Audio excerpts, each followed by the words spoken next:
मुझे मेरे सामने धरना देते हो। इस प्रकार से राम ने कहा, ब्राह्मणों ही एक पार्श्व रहना नरान है रोतु यारति नातो मोदा भी सिक्ताना विधि व्रतु पे पेशन। यहाँ पर कहते हैं ब्राह्मण तो किसी किसी को पाप करने से बचाने के लिए 1 वर्ष से धरना देता है ब्राह्मण को, किंतु जो मूढ़दास से अभिषिक्त राजा है अर्थात जिसको राजगद्दी की प्राप्ति है वह धरना देने का अधिकारी नहीं होता। ऐसा शास्त्र वर्णन किया गया कि राजा धरना देता हो, मूढ़ा अभिषिक्त राजा धरना देता हो, ऐसा नहीं सुना गया।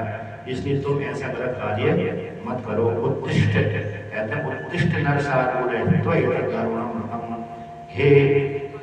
हे भरत, ये दारुण जो व्रत है तुम्हारा धरना देने का अभिप्राय है, देने का व्रत लिया है, उसको छोड़ो। पुरवारी कहते पुरवार्याम इतः क्षिप्रम प्रज्ञम याहि राघव। हे राघव, हे भरत जी, यहाँ से जाइए और शीघ्र अयोध्या के राज्य संचालन करिए, लौट जाइए, यहाँ से शीघ्र जाइए और अयोध्या का राज्य संचालन करिए। इस प्रकार से भरत जी से राम जी ने कहा। राम जी की वाणी सुनकर के बड़ा कष्ट हुआ। इसके पश्चात भरत जी कहते कि हे अमात्यगण, हे प्रजावर्ग, हे अन्य सारे, राम जी को क्यों नहीं समझाते, भाई को, अग्रज ने भैया को, भाई को क्यों नहीं समझाते, लौट चले हैं। किंतु पूर्ववासियों ने कहा कि हे भरत जी, जैसे आप धार्मिक हैं अर्थात जैसे आप अपने व्रत पर अड़ गए स्थिर हैं, उसी प्रकार से तुम्हारे बड़े भाई भी अपने धर्म में स्थित हैं।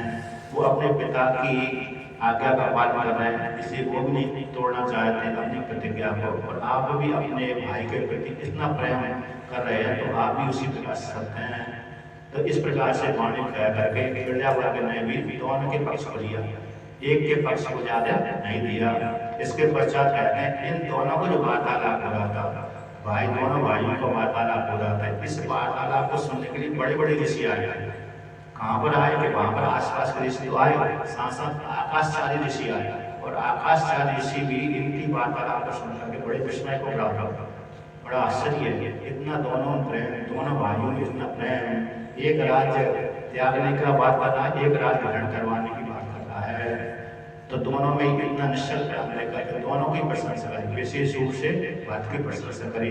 तो भरत की प्रशंसा करने के पश्चात जो आकाशचारी ऋषि थे अर्थात जिनको राक्षसों से कष्ट हुआ था, राक्षस जिनको पीड़ा पहुंचा था, वानप्रस्थ आदि जो है, ब्राह्मण आदि है, तो वो उन सारे ऋषियों ने मिलकर के भरत जी से कहा, हे भरत जी, तुम अपने भाई को अपने पिता से ऋण होना चाहते हो, करवाना चाहते हो, आपसे राम आपके भागी ना हो, इस उद्देश्य से तुम राम जी को लौटा करके मत चलो, मत ले जाओ।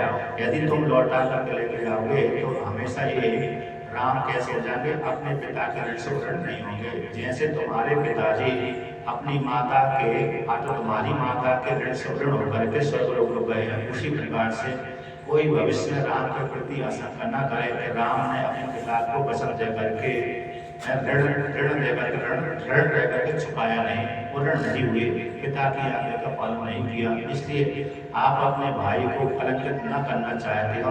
इनकी बात मान करके आप अयोध्या पर लौट चलिए, ऐसे लौट जाइए और इन राम को 14 वर्षों के लिए वनवास भोगने दीजिए, पिता की आज्ञा का पालन करने दीजिए।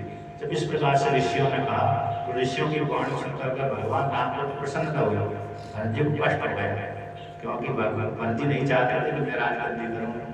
इसके पश्चात राम जी का देखो भरत, इन ऋषियों की आज्ञा को आप जानो और नगरवासियों के भाग को जानो, इसलिए आप तुम मेरे को 14 वर्षों के पिता की आज्ञा का पालन करने के लिए व्यवस्था करो, लौटने के लिए मत बोलो। जब इस प्रकार से कहा, इस ऐसे कहने के पश्चात में कहा कि हे भरत जी ने कहा कि हे राम, मैं राज करने में समर्थ नहीं हूँ।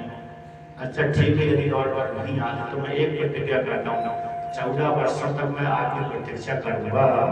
यदि 14 वर्ष के पूरे होने के एक दिन भी लेट हुए तो मैं प्राण को त्याग दूंगा, अग्नि जला करके उसमें प्राण को त्याग दूंगा। और दूसरा, मैं इस अयोध्या के राज्य को बाहर ढालने में समर्थ नहीं हूँ।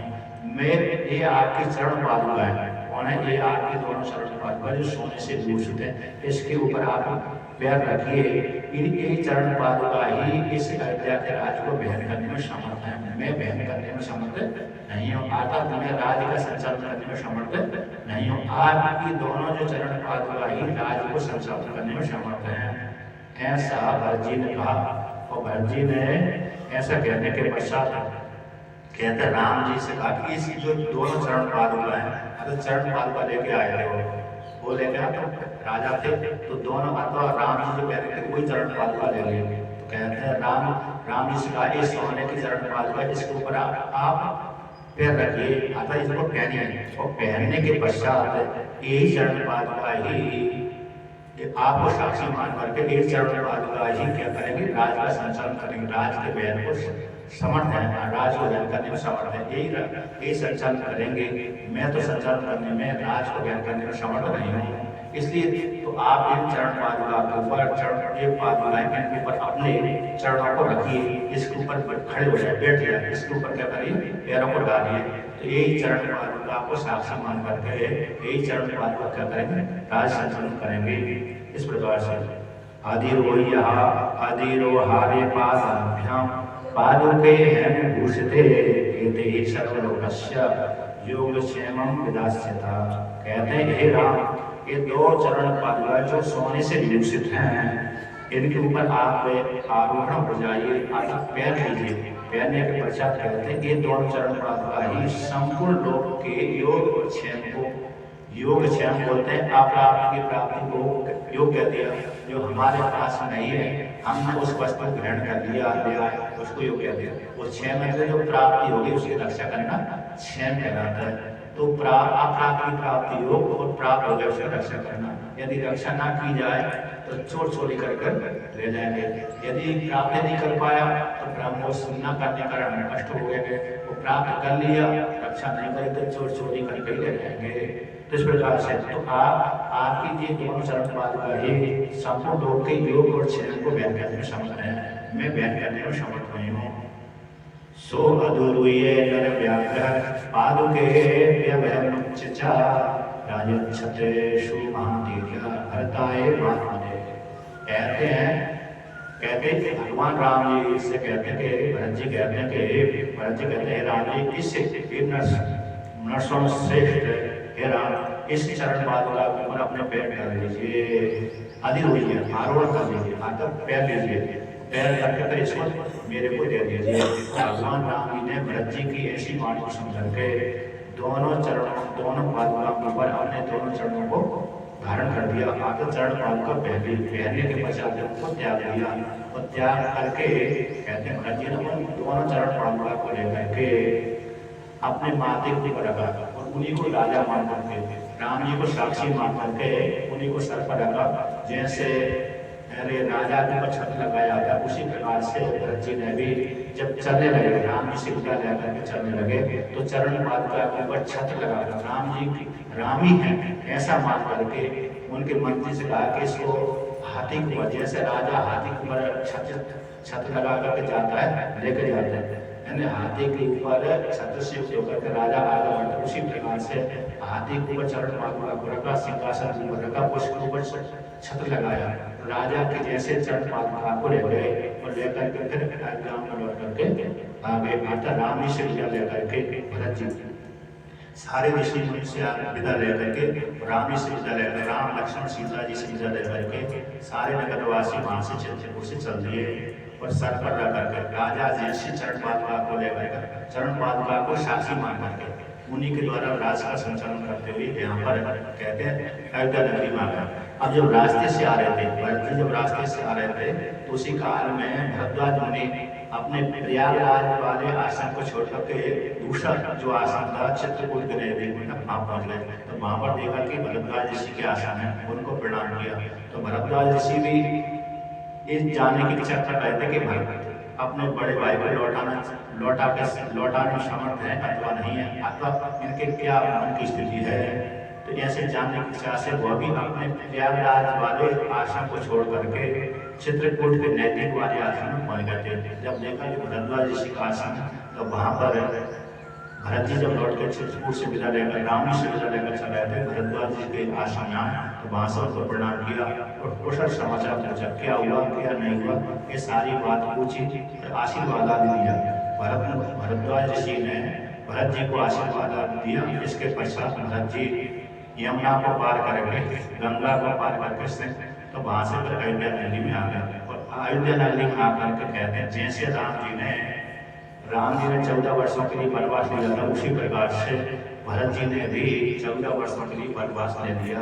आधा अयोध्या नगरी में नहीं गए, वो कहते हैं कहाँ पर गए कि नंदीग्राम में, अयोध्या नगरी से नजदीक में जो गाँव होगा नंदीग्राम, तो वहाँ पर गए। तो वहाँ पर रह करके एक अपने सेवकों से कहा कि मेरे लिए कुटी बना दीजिए। जैसे राम जी जंगल में 14 वर्षों के लिए कुटी बनाकर रहेंगे, निवास करेंगे, उसी प्रकार से मैं भी आज से भोजन आदि ग्रहण नहीं करूँगा।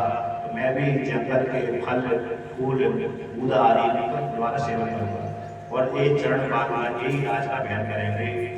इस प्रकार से सारे मंत्रियों को अमात्य को बुलाकर नियोजित कर दिया और चरण पादुका वही कहते हैं राज का संचालन करते थे। भरत जी चरण पादुका को निवेदन करके राज करते थे। शत्रुघ्न से कहा कि तुम ये राज को देखो, संचालन करो, जो भी कार्य करवाना है भरत जी को राज के विषय में, वेतन आदि के विषय में अमात्यों से, तो भरत जी शत्रुघ्न को बोलते थे ये कार्य करवाओ, ये कार्य करवाओ।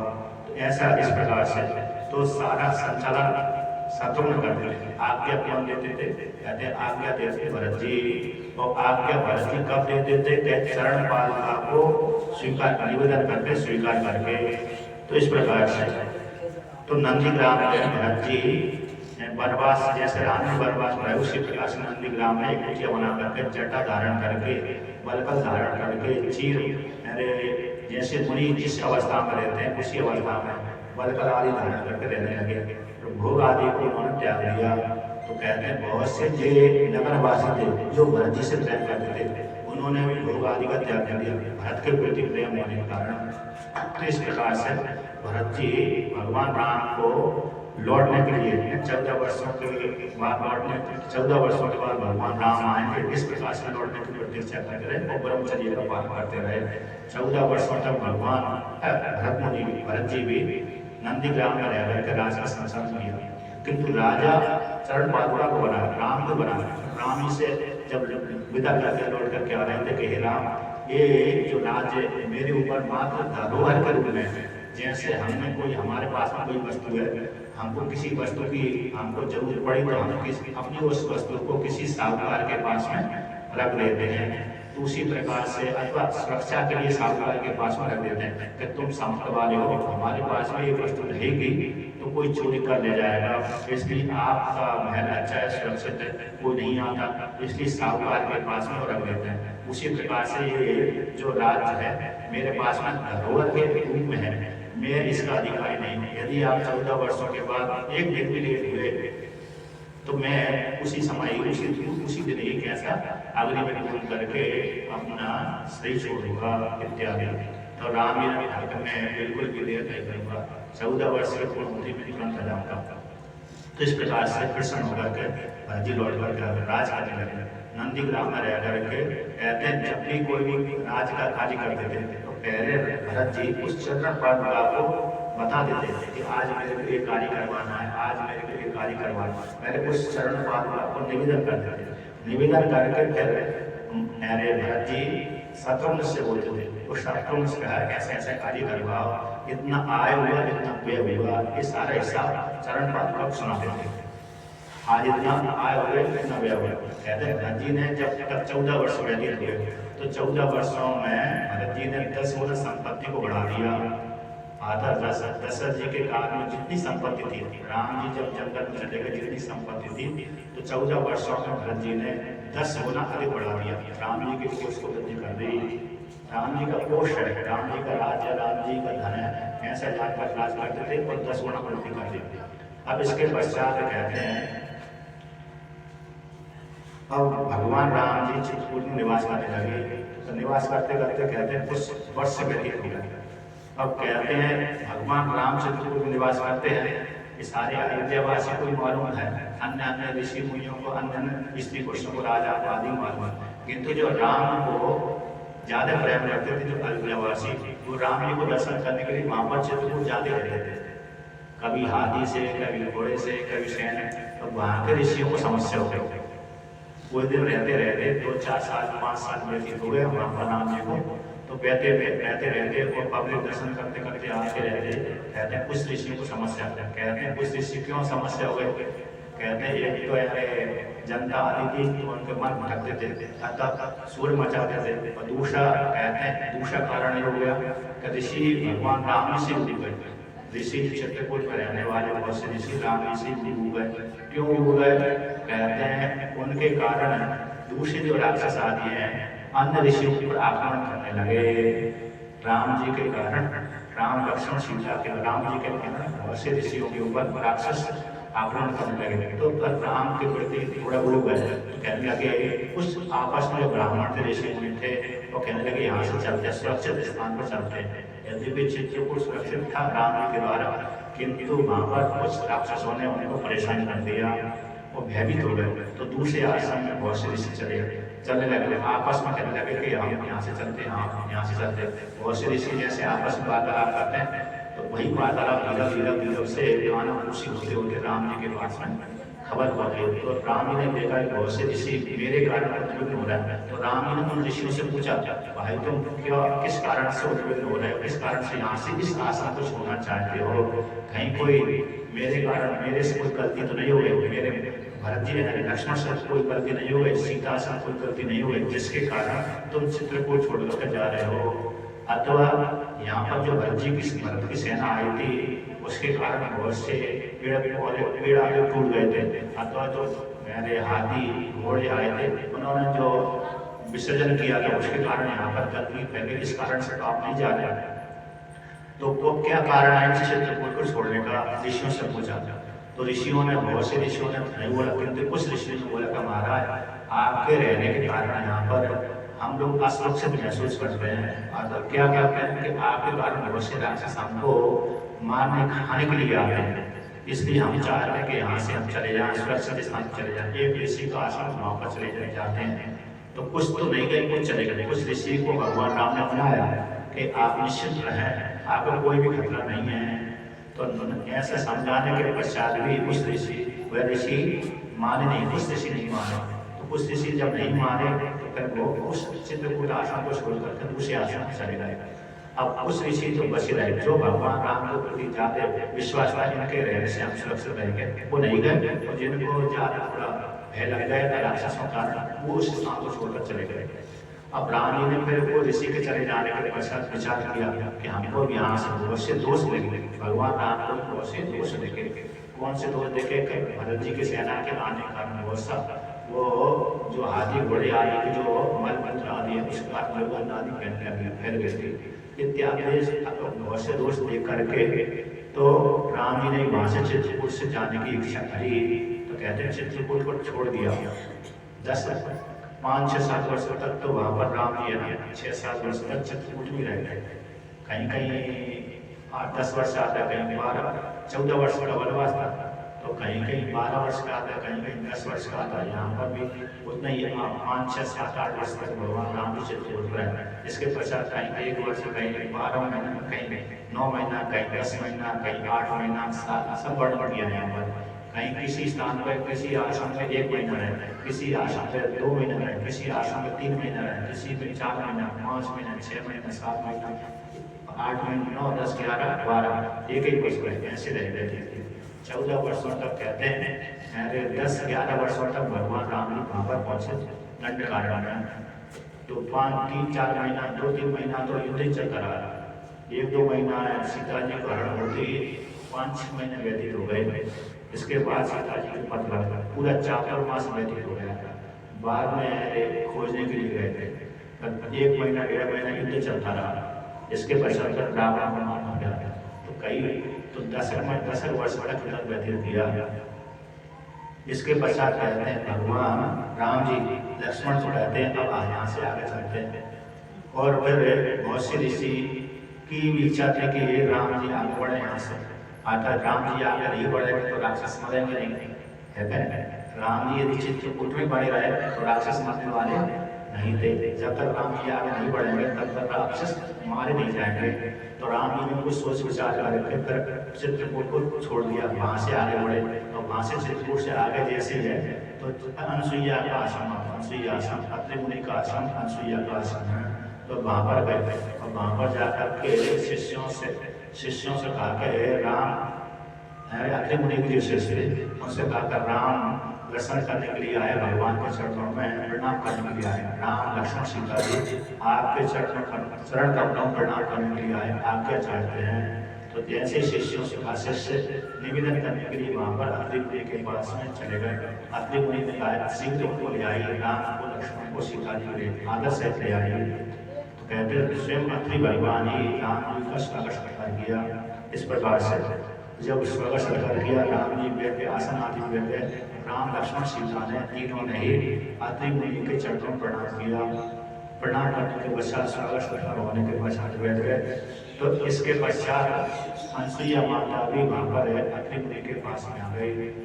अत्रि मुनि के पास में आने के पश्चात अत्रि मुनि ने कहा कि हे सीते, ये अनसुईया माता है जिनके इन्होंने बहुत से बड़े बड़े कार्य किए, इनके माध्यम से जो मंदाकिनी बह रही है, इन्हीं के माध्यम से मंदाकिनी निकली हुई है। कहते इनके तप के प्रभाव से गंगा जी निकली हुई है। किसी काल विशेष को कहते हैं, पुराणों में कहीं कहीं आता है, एक पुराण में आता है कि चित्रकूट में जब अत्रि मुनि रहते थे तो किसी कारण विशेष से इंद्र देवता ने वर्षा नहीं करी, 100 वर्षों तक वर्षा ही नहीं करी। जब 100 वर्षों तक वर्षा नहीं होगी तो पूरा जल भी नहीं रहेगा, जितने भी झरने आदि सारे सूख जाएंगे। तो कहते हैं सारे जलाशय आदि सूख गए, झरने आदि सूख गए, 100 वर्षों तक वर्षा नहीं हुई। और जितने भी कहते हैं अत्रि मुनि के आश्रम जितने भी शिष्य थे, ऋषि मुनि थे, वो सारे भाग गए।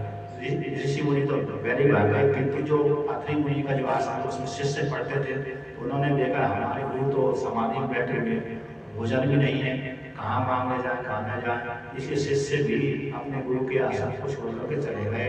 मात्र बची अनसुईया। तो अनसुईया और अत्रि मुनि तो ध्यान में बैठते, अनसुईया मात्र अपनी सेवा करते थे। कहते बिना खाए पिए ही नित्य पति की सेवा करते रहते थे। ऐसे करते करते 100 वर्ष व्यतीत हो गया। तो उनकी अनसुईया माता की ख्याति द्यूलोक में, स्वर्गलोक में फैल गई। सभी कोई कहते हैं पुराण के अनुसार, कोई तो अनसुईया माता के तप को श्रेष्ठ वर्णन करता कि अनसुईया माता का तप श्रेष्ठ है, कोई कहता है कि अत्रि मुनि का तप श्रेष्ठ है।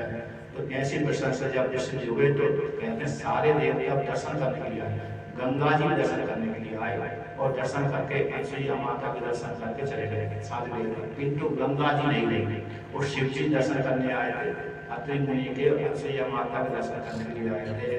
कहते अत्रि भगवान पहले समाधि में थे, अनसुईया माता के दर्शन करके ऋषि मुनि देवता आदि चले गए, किंतु भगवान शिव और गंगा जी नहीं गए। गंगा जी ने कहा कि इस अनसुईया का उपकार करके किए बिना मैं नहीं जाऊंगी।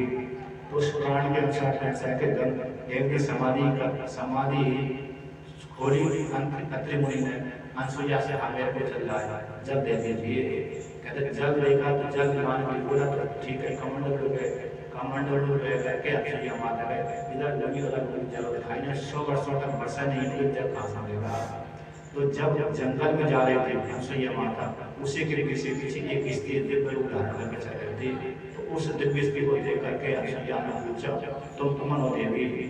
तब ऐसा पूछा तो मैं गंगा जी हूँ। तो गंगा जी मेरे पे जल्दी जी मेरे पति देव मेरे प्यासे बन रहे हैं। तो उनका ठीक है, एक गड्ढा खोद दिया, उसमें मेरे तुम गड्ढा खोद दो, वहाँ पर प्रकट बढ़ा दिया। तो अनसुईया माता ने थोड़ी लकड़ी आगे कुछ ली, उससे गड्ढा खोद दिया। गड्ढे खोदने से वहाँ पर गंगा माता उस गड्ढे में प्रवेश कर गए थे, वहीं से कमंडल धारण करके अत्रि मुनि को पिला दिया।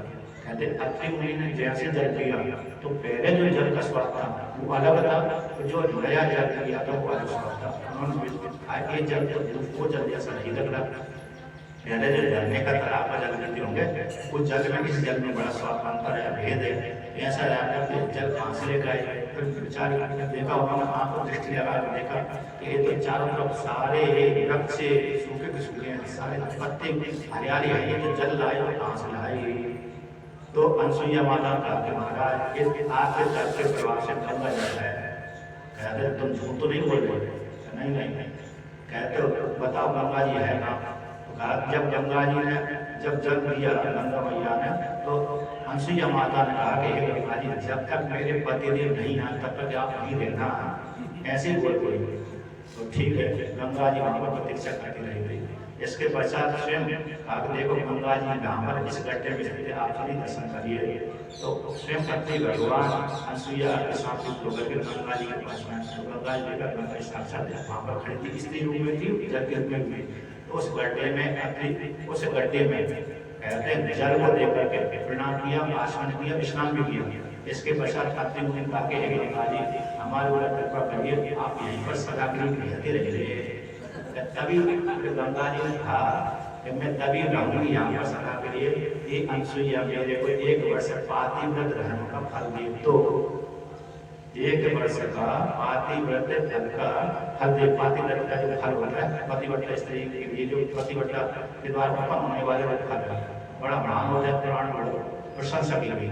जो स्त्री अपने पातिव्रत धर्म में स्थित रहती है, उसको महान पूर्ण फल की प्राप्ति होती है। तो अनसुईया माता से कहा कि यदि तुम्हारी पत्नी 1 वर्ष का पातिव्रत धर्म का जो फल मेरे को दे तो हमेशा के लिए मैं यहाँ पर बनी रहूंगी, अन्यथा नहीं।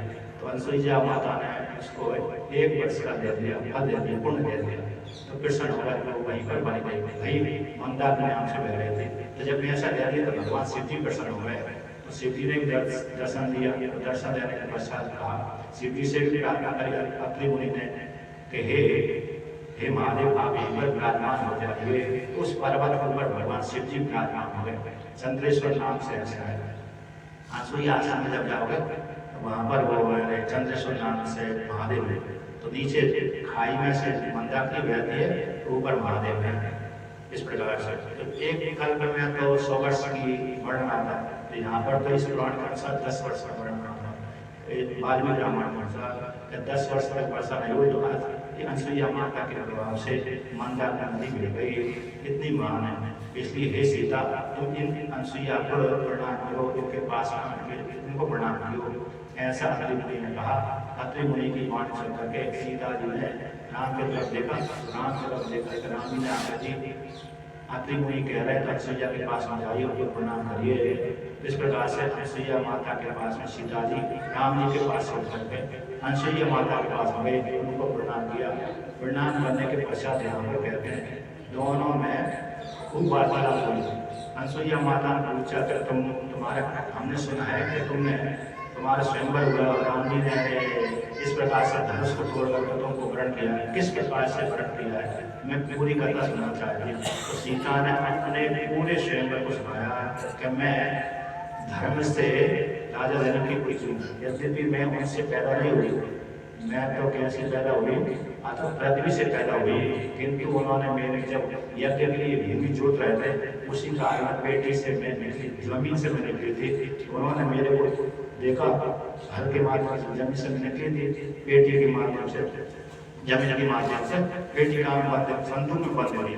तो संदूक में बंद से युद्ध होकर के अतः मैं भूल से भी युद्ध थी उस काल में। जमीन से मैं निकली, वो यज्ञ किसके लिए खेती जोत रहे थे, अर्थात यज्ञ के लिए जोत रहे थे, हल जोत रहे थे, खेती जोत रहे थे यज्ञ के लिए, भूमि का शोधन कर रहे थे यज्ञ करने के लिए। उसी जब हल खींचते मैं उसमें टकरा गई, हल से टकरा गई और वहाँ से मैं निकली। तो उन्होंने उस मेरे को बालिका को देखा, छोटी सी बालिका को देखा, और बालिका को देखा को गोद उठा लिया स्नेह के कारण, और उठा करके बोली ये मेरी कन्या है, तो मेरी कन्या है, मेरी कन्या है, मेरी कन्या, मेरी पुत्री है, ऐसा उन्होंने प्रेम से कहा। उस काल में कोई संतान भी नहीं थी, पैदा भी नहीं हुई, तब ऐसा उन्होंने कहा मेरी कन्या है, मेरी पुत्री है, ऐसा बोला। उसी काल में आकाशवाणी हुई। आकाशवाणी ने अनुमोदन किया कि हे माता, हे जनक, ये धर्मता तुम्हारी पुत्री है। तो बड़े प्रसन्न हो गए।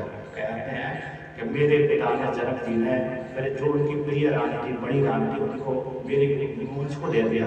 उन माता ने भी मेरे को अपने को बहुत प्रेम पूर्वक पाला। फिर बाद में जब मैं योग हुई, स्वयंवर की योग हुई, तो पिता ने मेरे को स्वयंवर का आयोजन किया। तो राम जी के साथ, राम जी ने कहते विश्वामित्र मुनि के साथ आकर के धनुष को तोड़ा, यज्ञ की रक्षा करने के लिए आए थे। तो फिर राम जी विश्वामित्र मुनि इन राम और लक्ष्मण को साथ लेकर के मेरे पिता के यज्ञ में आए, वहाँ पर आके धनुष को देखना चाहते हैं। तो राम जी ने जब ऐसा कहा, इसके पश्चात जब मेरे पिता ने धनुष दिखाया तो धनुष को इन्होंने प्रत्यक्ष चढ़ा दी और प्रत्यक्ष चढ़ा करके तोड़ दिया। उसी प्रकार से कहते हैं मेरा स्वयं इनके साथ हुआ। तो पूरी घटना सुनाई, सीता जी ने अपने स्वयं की घटना सुनाई। इसके पश्चात कहते हैं सीता जी घटना सुनाने के पश्चात अनुसुईया माता ने प्रसन्न होकर कहा, पाती में धर्म का उद्देश्य है, जितना भी पाती धर्म आता है वो उद्देश्य के पत्नी को पति से इस प्रकार से विवाह करना चाहिए, इस प्रकार से तू करके तुम करके इत्यादि की बात नहीं बोलना चाहिए, उसकी आज्ञा पालन करना चाहिए। यदि पति परदेश है उस काल में पत्नी को श्रृंगार नहीं करना चाहिए। कहते पति के अनुपस्थित होने पर स्त्री को दूसरे घरों में नहीं जाना चाहिए, दरवाजे पर नहीं खड़ी होनी चाहिए, और पति परदेश के तो श्रृंगार नहीं करना चाहिए। यदि बाजार में जाए तो किसी संगाति को साथ लेकर जाए, आखिर में जाए, स्वच्छंद न विस्तरण करे इत्यादि पाती धर्म का उद्देश्य अवसर किया। इसके पश्चात कहते हैं माता सुजा ने प्रसन्न होकर पे सीता जी को दिव्य वस्त्र आभूषण आदि दिए। हे देवी, हे सीता, मैं तुम्हारे ऊपर प्रसन्न हुए पुत्री, मैं तुमको भेंट देना चाहता हूँ, पुष्प तुम स्वीकार करो। तो कहते फिर सीता जी ने कहा ठीक है दे दीजिए। तो वस्त्र आभूषण आदि दिए। कहते एक ऐसे वस्त्र थे वो मैले नहीं होते थे, खराब नहीं होते थे, तो दिव्य वस्त्र दे दिए। तो दिव्य वस्त्र देने के पश्चात अनुसुईया ने कहा हे सीता, तुम इन्हीं को मेरे सामने पहनो, मैं देखना चाहती हूँ कैसी लगोगी तुम। तो फिर सीता जी ने अनुसुईया माता की आज्ञा लेकर के उन्हीं के सामने पहना, और पहनने करके बड़ी सुंदर लगी। पहले सुंदर तो थी, और भी जब आभूषण आदि सुंदर वस्त्र पहनते तो और भी सुंदर तो दिखती है। ऐसी सुंदर करने के पश्चात फिर कहते आधी रात्रि व्यतीत हो गई, सेवा करते करते अनुसुईया माता की। उन्होंने आज्ञा दी ठीक है आप तो पति के पास में जाओ। तो अनुसुईया माता की आज्ञा लेकर के भगवान राम के पास में आ गए। राम जी ने देखा, लक्ष्मण ने देखा सीता जी को दूसरे प्रकार के वस्त्र पहनकर बड़ा प्रसन्नता हुआ। तुम्हारे ऊपर अनुसुईया ने कृपा करी। तो राम लक्ष्मण मिलकर कहते हैं आरती व्यतीत की, और भगवान अत्रि मुनि से प्रणाम करके सुबह उठे, स्नान आदि किया, संध्या बंदन की। वो संध्या बंदन करके अत्रि मुनि से आकर लेने के आगे चल दिया। यहाँ तक लेने के अयोध्या कांड पूरा हुआ। अब यहाँ से आगे चलते हैं राक्षसों के साथ करके आता अरण्य कांड। कहते अरण्य कांड में प्रवेश कर गए। अयोध्या कांड तक यहाँ पर अरे अनुसुईया आसन तक, अत्रि मुनि के आसन तक अयोध्या कांड आता है वाल्मीकि रामायण में। अब इसके पश्चात जैसे अत्रि मुनि के आसन से पार हुए उसी काल से अरण्य कांड चालू हो जाता है। कहते हैं थोड़े आगे चले, अनुसुईया आश्रम से जब आगे चले तो कहते हैं एक दंड कारण कुछ करने लगे। अरण्य जंगल था। तो आगे जैसे चले एक बराद नाम का राक्षस बना वो कहते बड़ा बलवान था। उसको बड़ा बलवान था। उन्होंने देखा कि राम लक्ष्मण आ रहे हैं, तो राम लक्ष्मण को देख करके सीता भी आ रही है। तो राम लक्ष्मण सीता दो नर एक स्त्री, इसको लेकर के विकराल होने का बड़ा प्रसन्न हुआ। और प्रसन्न होने के पश्चात इन दोनों के बीच में से सीता को पकड़ लिया और पकड़ करके कहते हैं सीता को पकड़े और पकड़ के लेकर दूर भाग गया उठा कर। जब उठा कर राम ने देखा, लक्ष्मण ने देखा हमारी पत्नी को सामने और उठा कर ले गया। और राम लक्ष्मण ने धनुष्मान को धारण करके धनुष्मान को उनके कंधे में पकड़ा, धारण किया, उसके ऊपर तीर लगाया और बाणों की तरफ संधान किया तो बाणों से घायल होकर के उसने सीता को छोड़ दिया। कहते पर राम लक्ष्मण को पकड़ लिया, राम लक्ष्मण के साथ युद्ध किया और राम लक्ष्मण को पकड़ लिया। भयंकर दोनों में विराट में और राम लक्ष्मण में भयंकर युद्ध हुआ। कहते हैं त्रिशूल आदि के द्वारा विराट ने भगवान राम के ऊपर त्रिशूल चढ़ाया, किंतु त्रिशूल को भगवान राम ने अपने बाणों द्वारा काट दिया। इसके पश्चात विराट ने राम और लक्ष्मण को पकड़ करके एक जंगल से दूसरे जंगल में ले जाता पकड़ लिया। राम जी पकड़ा गया, लक्ष्मण जी विवश हो गए। बड़ा बलवान था। बलवान होने के पश्चात यहाँ पर एक जंगल से दूसरे जंगल में ले गए। और दूसरी बात यह है कि जो विराट नाम का राक्षस था ये स्वयं भी राम के साथ राम के आश्रम बनने की इच्छा करता था। और इसने क्या किया जब राम लक्ष्मण जैसे जंगल में आ गए थे उसको देखकर तो बड़े प्रसन्नता हुई और पूछा तुम कौन हो, कहाँ से आए हो, तो क्या नाम है, किस उद्देश्य से इस जंगल में घूम रहे हो। इनके स्वामी रूप को देख करके मैं व्याल नाम का राक्षस हूँ। और कहता है राम जी ने पहला अपना परिचय दिया, राम लक्ष्मण से परिचय देने के पश्चात उसने स्वयं कहा कि मैं व्याल नाम का राक्षस हूँ, मैंने ब्रह्मा जी को प्रसन्न किया है और मेरी अस्त्र शस्त्र मृत्यु नहीं होने वाली। ये यहाँ पर स्वयं व्याल ने अपनी मृत्यु का लिए संकेत बताया कि मेरी मृत्यु अस्त्र शस्त्र होने वाली नहीं है। तो इससे सिद्ध किया है, कहते व्याल चाहता था कि भगवान राम और लक्ष्मण राम के हाथ से मेरी मृत्यु हुई, इसलिए अपनी मृत्यु का बता दिया, मेरी मृत्यु किस प्रकार हुई वो संकेत दे दिया। यदि वो नहीं बताता तो राम और लक्ष्मण तो अस्त्र शस्त्र के द्वारा युद्ध करते, तो राम और लक्ष्मण जब अस्त्र शस्त्र के द्वारा युद्ध करते तो कभी भी राम और लक्ष्मण उसको मार नहीं पाते।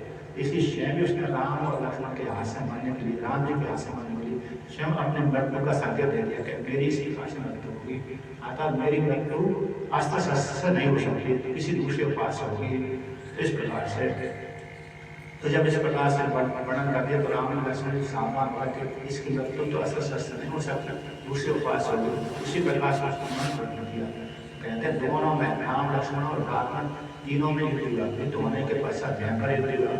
तो युद्ध करते करते कहते हैं भ्रात ने क्या किया, कहते हैं भ्रात ने उन दोनों को पकड़ लिया, पकड़ करके उठा लिया, उठा करके कंधे पर रख करके पकड़ के एक जंगल से दूसरे जंगल में ले गए। राम जी भी कह दिया कि लक्ष्मण सावधान हो रहा है, जो जिधर ले जाते उधर ही हमको जाना है। तो बहुत दूर तक ले गया, लेने के पश्चात वहीं कंधे पर बैठे बैठे भगवान राम ने और लक्ष्मण ने उसको बहुत जोर से मारा, तो उन्होंने वहां पर तोड़ दी, यानी पटक दिया। अब जब राम और लक्ष्मण को लेके जा रहे थे पकड़ पकड़ भ्रात, तो उसी काल में सीता कहते कि हे भ्रात, इन राम लक्ष्मण को छोड़ो, मेरे को ले जाओ, मेरे को ले जाओ, इन राम लक्ष्मण को छोड़ दो। इस प्रकार से बहुत विलाप करने लगे, हे राम, हे लक्ष्मण, हे राम जी, हे आगे में तुम्हारे बिना कैसे रहूंगी, मेरे को भी ले चलो। हे भ्रात, जब राम लक्ष्मण को लेकर जा रहे तो मेरे को लेकर चलो। इस प्रकार से हम तीनों को साथ साथ लेकर चलो। और हे राम, हे भ्रात, हे राक्षस, मेरे पति को छोड़ दो, मेरे को लेकर चलो इत्यादि उसने कहा। ऐसी कहने के पश्चात फिर राम को लक्ष्मण को तो लेकर गया, फिर तो सीता को लेकर नहीं गया। इसके पश्चात कहते हैं आगे दूसरे वन में गए, मतलब यहाँ से जहाँ यहाँ पर बैठे हुए वहाँ से कम 1-2 किलोमीटर दूर लेकर चला गया। तो वहाँ पर भगवान राम ने उसको, राम और लक्ष्मण ने बैठे बैठे ही उसके ऊपर ही रिहाई किया तलवार से, मुक्का से, तो घायल सा हो गया। घायल होने के पश्चात कहते हैं राम जी ने देखा कि इसकी मृत्यु तो अस्त्र शस्त्र होने वाली नहीं है। दूसरे पर राम लक्ष्मण ने अस्त्र शस्त्रों के द्वारा उसके ऊपर प्रहार किया। जब अस्त्र शस्त्रों के द्वारा प्रहार किया तो घायल हो गया, किंतु मरा नहीं। अब जब मरा नहीं तो घायल हो गया, तो राम जी ने क्या किया, उसको हाथ से पकड़ करके एक दबा दिया। घायल जब हो गया, अर्थात अस्त्र शस्त्रों के द्वारा घायल हो गए, दोनों मूर्छित सी हो गए और प्रतिमा को गिर गया। और गिरने के पश्चात कहते हैं राम ने क्या किया, लक्ष्मण से, लक्ष्मण, इसकी मृत्यु अस्त्र शस्त्र से होने वाली नहीं है, क्योंकि इसने कैसे बता दिया, ब्रह्मा जी ने इसको बता दिया। इसके पश्चात हम इसके लिए क्या करें, इसको गड्ढा खोदो, हम इस गड्ढा में दबा देते हैं। तो भगवान राम ने जब घायल हो गया था उसको उसके गले में अपना पैर डाल दिया, इतनी जोर से दबा दिया उठ ही नहीं पाया और अस्त्र शस्त्रों के द्वारा तो घायल हो गया था। तो कहते हैं जब देखा कि मेरी मृत्यु आने वाली औलाद में, उसने कहा कि राम, मैं भी चाहता था जब राम जी के हाथ से वो मृत्यु को प्राप्त हो रहा था और गले में आता, भगवान राम ने उसके पैरों से अपने पैरों से उसका गला दबा दिया। उस काल में उसको ज्ञान हो गया, पूर्व की स्मृति जागृत हो गई, जो पूर्व में जो जिस योनि में था उस योनि की प्राप्ति हो गई। कहते हैं किस योनि की प्राप्ति हो गई, तो यहाँ पर वर्णन करते हैं किसी काल विशेष में। कहते हैं जो विराट नाम का राक्षस था, वह तुमरु था, तुमरु नाम का गंधर्व था, यानी भूतकाल में। तो तुमरु नाम का गंधर्व था। अब वो किसी काल विशेष में कुबेर का सेवक था, और कुबेर जी उसको आज्ञा देते थे एक कार्य करना, एक कार्य नहीं करना। कहते हैं कुबेर की आज्ञा में थोड़ी देरी हो गई। क्यों देरी हो गई, कहते हैं तुमरु नाम का जो गंधर्व है ब्रह्मा नाम की आसक्त था, इसलिए कुबेर की सेवा में देरी से उपस्थित हुआ। जब देरी से उपस्थित हुआ तो कहते हैं कुबेर महाराज ने उसको राक्षस होने का श्राप दे दिया। तो राक्षस होने का श्राप दे दिया तो फिर उसने कुबेर महाराज को बनाया, कहा कि इस श्राप को छुटकारा मेरे को कब प्राप्त होगा। तो कहते हैं जब राम लक्ष्मण जंगल में आएंगे तब तुम्हारे साथ युद्ध करेंगे और तुम्हारे कहते हैं तुमको मारेंगे, तुम्हारे हाथ आदि काट लेंगे। उस काल में तुम्हारी से जो श्राप है मुक्ति हो जाएगी, आखिर जो मैंने श्राप दिए उससे छुटकारा प्राप्त कर लोगे। और फिर पुनः जो दिव्य शरीर है तुम्हारा, जो पूर्व का शरीर है उसको ग्रहण कर लोगे। आखिर जब तक राम लक्ष्मण तुम्हारे साथ युद्ध नहीं करेंगे और युद्ध में तुम राम के द्वारा नहीं मारे जाओगे तब तक तुमको ये श्राप बनी रहेगी। तो वही तुरु नाम का जो राक्षस था ब्राह्मण के रूप में पैदा हुआ कि राम और लक्ष्मण के आने की प्रतीक्षा कर रहा था। तो इस प्रकार से राम लक्ष्मण जब आ गए उनके साथ युद्ध हुआ तो युद्ध होने के पश्चात कहते हैं भगवान राम जी ने फिर उसको राम लक्ष्मण दोनों ने जब अस्त्र शस्त्रों के द्वारा घायल कर दिया तो उठा करके गड्ढे में डाल दिया। गड्ढे में डाल करके कहते उसे स्वयं ही अपनी मृत्यु का पता है। ब्रह्मा जी से वरदान मांग लिया था कि मेरी अस्त्र शस्त्र के द्वारा मृत्यु न हो। जब राक्षस पैदा हो गया इसके पश्चात उन्होंने कहा ठीक, तो गड्ढे में खोल करके लक्ष्मण ने राम जी ने उसको रात को गड्ढे में डाल दिया, ऊपर से पत्थर डाल दिया और पत्थर डालने के पश्चात मिट्टी डाल दी और मिट्टी डालने के पश्चात फिर मर गया। तो यहाँ पर जब गड्ढा खोल रहे थे तो विराट कहता है, एक पुरानी बात कहता है, अवटे चारिमां रामः निक्षिप्य कुशले वृजा राक्षसां गतसत्त्वानां एषा धर्म सनातनः। कि हे राम, हे लक्ष्मण, मेरे को गड्ढा खोद कर उसको डाल दो और आगे बढ़ जाओ, कुशल हो कुशली बाबा आता कुशल होकर के तुम आगे चल जाओ। कहते हैं जब गड्ढे में कहते हैं राक्षसानां गतसत्त्वानां, जिसके प्राण निकल गए, जिसके प्राण निकल गए ऐसे राक्षसों को ये सनातन धर्म है तो उसको गड्ढे में गाड़ दे, आता हमारे अगली संस्कार न करे। ये राक्षसों को पहले सनातन धर्म में यहाँ पर है गत राक्षसां गतसत्त्वानां एष धर्म सनातनः। कौन सा धर्म सनातन? राक्षसों को जिनके प्राण निकल गए तो उनको गड्ढा खोदकर उसमें गाड़ लेना, अग्नि संस्कार न करके गाड़ लेना, ये राक्षसों को सनातन धर्म है। इसलिए इससे क्या होगा कि इस प्रकार से करने से उनको दिव्य लोक की फल की प्राप्ति होगी। अवडे ये विधीयन्ते तेषां लोक सनातनः एवं त्वहातु काकोस्त्यं राधा सर्वपीडिता। कहते इसके पश्चात कहते हैं जो राक्षस गड्ढे में, जिस राक्षस को गड्ढे में गड़ा दिया जाता है ऐसे राक्षस को फिर उसी गड्ढे में गड़ जाने का ऐसे संस्कार हो जाने के पश्चात उसको दिव्य लोक फल की प्राप्ति होती है। अर्थात ये राक्षसों का धर्म था जो वर्तमान काल में मृक्ष करते हैं। जितने भी मृक्ष वो सारे जलाते नहीं बल्कि गड़ाते हैं।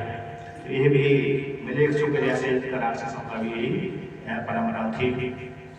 इसके पश्चात कहते हैं जैसे विराट को गड्ढे में उड़ा मार करके और सीता जी को साथ लेकर के सीता जी यहाँ पर सीता जी वहीं पर आ गए और वहाँ से लेकर तीनों मिलकर के पर आगे सर्वंग मुनि के आश्रम में गए। घूमते घूमते घूमते सर्वंग मुनि के आश्रम में गए तो कहते हैं सर्वंग मुनि आकर उसने आगे बता दिया विराट नहीं पढ़ रहा था, उसका मध्य विज्ञान प्राप्त हो गया था। उसने कहा महाराज लोग आगे यहाँ से जाइए, सर्वंग मुनि का आश्रम बढ़कर वो आपके दर्शन की प्रतीक्षा कर रहे हैं, फिर वहाँ से आपको गति प्रदान करेंगे, अर्थात आपका योग निर्देश करेंगे। तो भगवान राम जी विराट की आज्ञा लेकर के दिव्य शरीर वाले टुकड़ों की आज्ञा लेकर के वहाँ से आगे बढ़े सर्वंग मुनि के पास में गए आश्रम में। तो सर्वंग मुनि भी राम जी के आने की प्रतीक्षा कर रहे थे। तो जैसे राम जी आए हैं उनका स्वागत कर दिया और सर्वंग मुनि के चरणों में राम लक्ष्मण ने क्या किया? प्रणाम किया। उनके चरणों में राम ने, लक्ष्मण ने और सीता जी ने प्रणाम किया। और प्रणाम करने के पश्चात सर्वंग मुनि से राम लक्ष्मण कहते हैं कि हमारे लिए निवास स्थान बताइए, हमको निर्देश करिए, निवास स्थान बताइए कहाँ पर हम रहें। राम जी ने जब ऐसे प्रार्थना करी, सर्वंग मुनि कहते हैं कि हे राम लक्ष्मण, हे राम, मैं तुमको निवास स्थान नहीं बताऊंगा, तुम्हारे लिए निवास स्थान सुतीक्षण बताऊंगा। आगे जो यहाँ से आगे चलोगे सुतीक्षण का आश्रम पड़ेगा, वहाँ पर कोई तुमको निवास स्थान बताएंगे। अभी तो आप थोड़ी देर के लिए रुक जाइए मेरे सामने, मैं आपके सामने एक सही छोड़ता हूँ। तो राम जी जैसे इस प्रकार कहा तो राम जी उठ के कहने दर्शन रुक गए। फिर उन्होंने कहते हैं अग्निहोत्रादि कर्म किया, अग्निहोत्रादि कर्म करके इकट्ठा आहुति पुण्य तो था, उसमें अपने शरीर को झोंक दिया। माता राम जी के सामने ही वो ब्रह्मलोक में चले गए। अपने शरीर को तो उन्होंने अग्निकुंड में डाल दिया, अग्निहोत्रादि कर्म करके, फिर सीधा सीधा राम जी के सामने दिव्य शरीर धारण करके ब्रह्मलोक में चले गए। स्वर्गलोक से ऊपर जो ब्रह्मलोक है उसको चले गए। राम जी फिर उनकी आगे वहाँ से सुदीक्षण मुनि के आश्रम में गए। कहते जब सुदीक्षण मुनि के आश्रम पे सुदीक्षण मुनि भी भगवान राम की प्रतीक्षा कर रहे थे। जब सुदीक्षण मुनि के आश्रम में पहुंचा तो उससे पहले कहते उसी आश्रम में चित्रकूट से जब यहाँ से चले गए, अनसुईया आश्रम से आगे चलेंगे बहुत आश्रम है। ऐसे अभी वर्तमान काल में तो चित्रकूट बहुत से आश्रम, उसी प्रकार से पहले भी चित्रकूट में बहुत से आश्रम थे और अनसुईया आश्रम से भी आगे बहुत से आश्रम थे। तो वहीं पर कहते हैं जब सर्वज्ञ मुनि के आश्रम से आगे सुदीक्षण मुनि के आश्रम जाकर उसी रात में बहुत से आश्रम पड़े। तो वहीं पर बहुत सी वानप्रस्थ जो ब्राह्मण थे, सन्यासी आदि वानप्रस्थ थे और कुछ ब्राह्मण थे, ऋषि मुनि थे।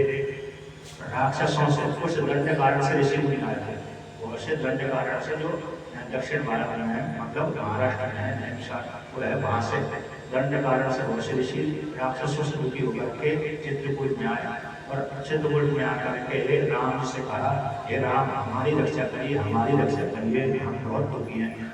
आप संपूर्ण जगत के राजा हैं, संपूर्ण जगत की रक्षा करने वाले हैं, आप ही समर्थ हैं, दूसरे कोई रक्षा करने में समर्थ नहीं है, इसलिए हमारी रक्षा करिए। तुम्हारे ऊपर क्या आपत्ति आ गई जो मैं तुम्हारी रक्षा करूँ?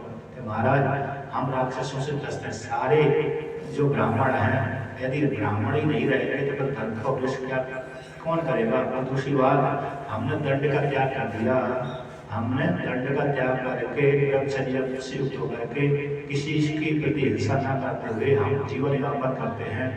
और जब हम इस प्रकार से जीवन यापन करते हैं, उसी काल में राक्षस लोग हमको खा जाते हैं। हमारे बहुत से ब्राह्मणों को नष्ट कर दिया, राक्षसों ने खा लिया, इसलिए हम आपकी शरण में आए, हमारी रक्षा करिए, उद्धार करिए। तो भगवान जब राम ने सुना तो उनको कह दिया, ठीक है मैं सारे राक्षसों को मार दूंगा, अतः तुम्हारी मैं राक्षस की रक्षा करूंगा। तुलसी के रामायण में भी आता है कि भुजदंड उठाया, आता राम जी ने भी भुजदंड में दोनों हाथों को ऊपर उठा करके आसन है इस पृथ्वी को राक्षसों से हील कर दूंगा। उसी प्रकार से यहाँ पर करते आज मैं तुम्हारी रक्षा करूंगा, आठा राक्षसों का संहार कर दूंगा। तो ऐसी जब आश्वासन ऋषियों को मिल गया, ऋषि मुनियों को ब्राह्मण को मिल गया, तो वो बड़े प्रसन्न हुए और उन्हीं के साथ साथ हो गए। आता बहुत से ऋषि मुनि राम और लक्ष्मण के साथ युक्त होकर के दंड कारण के लिए चल पड़े। जैसे जैसे राम जी जाते थे उसी प्रकार से उनके पीछे पीछे भी ऋषि मुनि जाते थे। कहीं कोई ऋषि कहीं ठहर जाता था, कहीं कोई ठहर जाता था। तो कहते हैं आगे चलते हैं, आगे चलते चलते आगे बढ़ते हैं। फिर सुदीक्षण मुनि के आश्रम में भगवान राम जी गए और सुदीक्षण मुनि के दर्शन किए। सुदीक्षण मुनि की प्रतीक्षा करे थे भगवान राम कब आए। जब सुना राम और लक्ष्मण आए, सीता जी से राम लक्ष्मण आए, तो उनको सुन करके देख करके सुन करके सुदीक्षण मुनि ने उनका स्वागत सत्कार किया और राम लक्ष्मण ने भी सुदीक्षण मुनि के चरणों में प्रणाम किया। इसके पश्चात वार्तालाप किया और वार्तालाप करने के पश्चात कहते हैं सुदीक्षण मुनि के महिमती पर एक रात्रि व्यतीत की और खाकर मेरे लिए कोई कहीं बताइए मैं कहाँ पर ठहरूं इत्यादि उनसे पूछा गया। इसके पश्चात वहाँ पर कुछ काल व्यतीत हुए। सुदीक्षण मुनि के आश्रम के पास बहुत से आश्रम थे, तो बहुत से आश्रम थे, तो भगवान राम लक्ष्मण सीता जी उन आश्रमों में जाकर ऋषि मुनि के दर्शन करते थे। यहाँ पर तो प्रधान ऋषि का नाम है जो तपस्या में ज्यादा उत्कृष्ट थे, जो तपस्या में गुण कम थे अथवा जिनका नाम नहीं है उनको नाम नहीं दिया, उनको संशय से हो दिया, किंतु जो प्रधान ऋषि थे उनका नाम नहीं दिया। इसके पश्चात उन्होंने सुदीक्षण मुनि से पूछा मैं कहाँ पर ठहरूं, कहाँ पर रुकूं, मेरे को ये गति प्रदान करिए, रहने के लिए निवास स्थान दीजिए।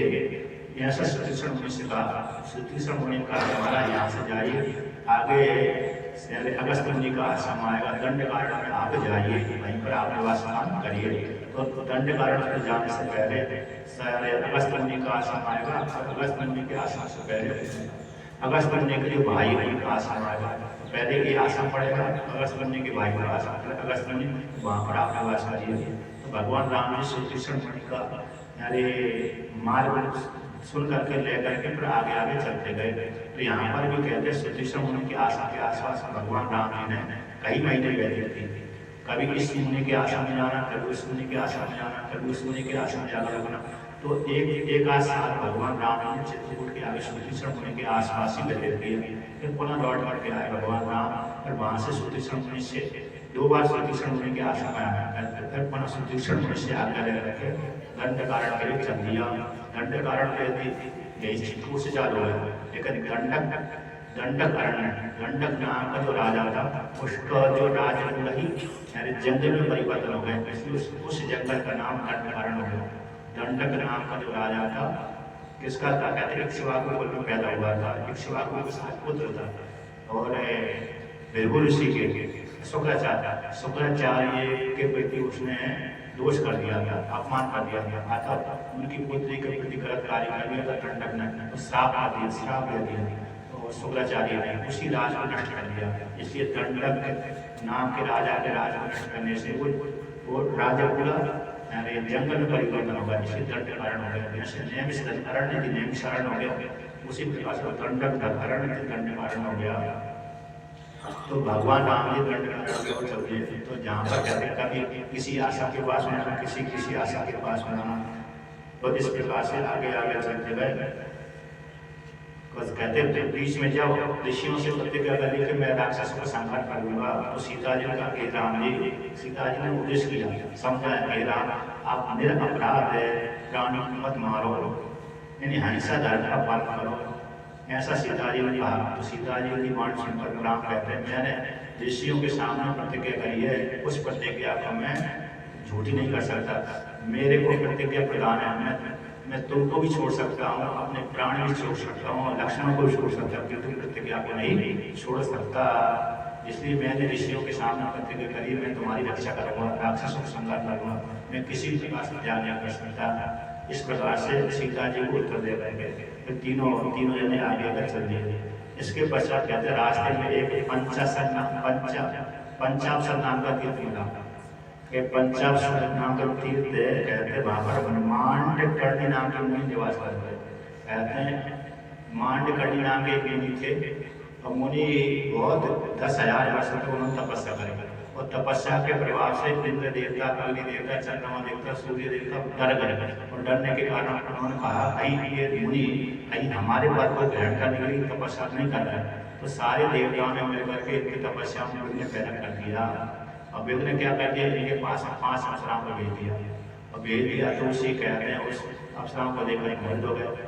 अब उन्हीं अप्सराओं के साथ वो कहते हैं जो पंचाक्षर नाम का तीर्थ था, वहाँ पर अदृश्य रह करके वहाँ पर विहार करते थे।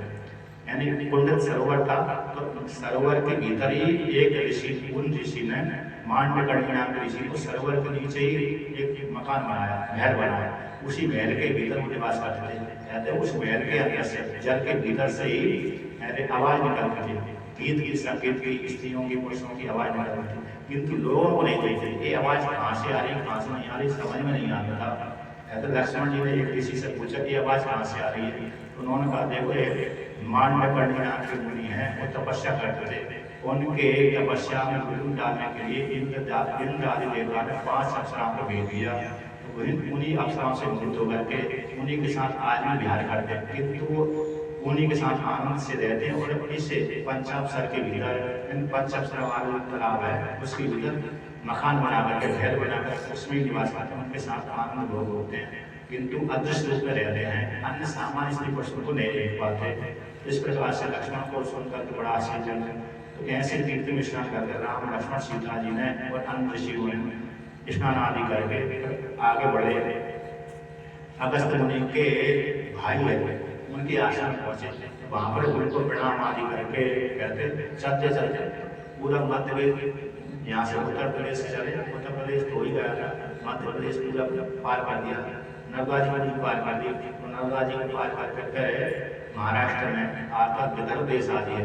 जंगल जंगल होकर गए थे, राज्यों से होकर गए, राज्य से जंगल में किनारे किनारे से होकर गए थे, राज्य आदि से गए, कहीं कहीं गए होंगे, जहाँ पर जंगल में जाएंगे तभी राक्षस में रास्ते आदि में नहीं मिलते। तो कहते हैं नदी के किनारे होकर के जंगल के रास्ते से करवाया वहाँ पर पहुँचे, दंड कारण कर गए।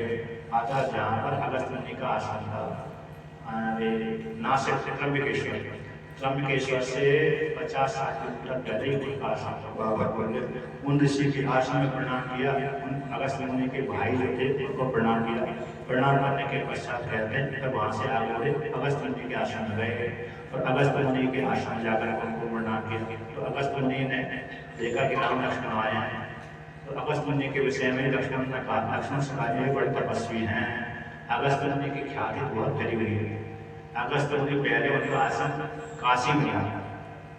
जब विंध्याचल पर्वत बढ़ गया तो देवता परेशान हो गए, तो देवता ने अगस्त मुनि से प्रार्थना की, हे अगस्त मुनि आप दक्षिण भारत में जाइए, आपका शिष्य विंध्याचल है उसको झुका दीजिए, यदि वो नहीं झुकेगा तो सूर्य भगवान आगे बढ़ नहीं पाएंगे, जब आगे नहीं बढ़ेंगे फिर लोग जो दिन की क्रिया करते नहीं कर पाएंगे, इसलिए आप इस आश्रम को छोड़ करके दक्षिण भारत में चले जाइए। तो देवता की प्रार्थना सुन करके भगवान अगस्त काशी छोड़ करके, काशी से यदि नहीं छोड़ना चाहते थे, इच्छा नहीं थी, फिर भी देवता की आज्ञा स्वीकार कर दक्षिण भारत में चले गए। इसलिए कुंभकोणम नाम का एक स्थान है, जिला है तमिलनाडु आदि में। तो अगस्त मुनि का आश्रम है वहाँ कुंभकोणम। कुंभ जीवनी, कुंभ योनि से, कुंभ से जिनकी उत्पत्ति हो उसको बोलते कुंभकोणम, कुंभ जीवनी।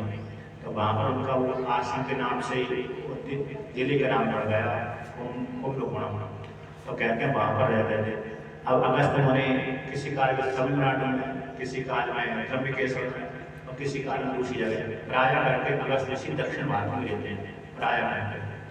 तो इसके पश्चात कहते हैं अगस्त मुनि के आश्रम पहुंचे, तो वहाँ पर राम लक्ष्मण सीता ने तीनों ने प्रणाम किया और प्रणाम करने के पश्चात अगस्त ऋषि भी कहते थे कि हे राम, हे लक्ष्मण, मैं आपके दर्शन, मैं आपकी प्रतीक्षा कर रहा था, बहुत दिन हो गए प्रतीक्षा करते, आपको देखना चाहता था, आपसे प्रेम इसलिए करता हूँ, आपको दर्शन करना चाहता था, देखना चाहता था। आप बड़े श्रेष्ठ हैं, आपने भी मेरे ऊपर इतनी कृपा करी कि आप मेरे दर्शन करने के लिए इतनी दूर से वहाँ से चल करके आए, तो बड़ा मेरे को प्रसन्नता हुई, आकर मेरे को प्रसन्नता हुई, इतनी दूर से चल करके कहाँ से, अयोध्या नगरी से चित्रकूट से होते हुए मेरे दर्शन करने के लिए आए।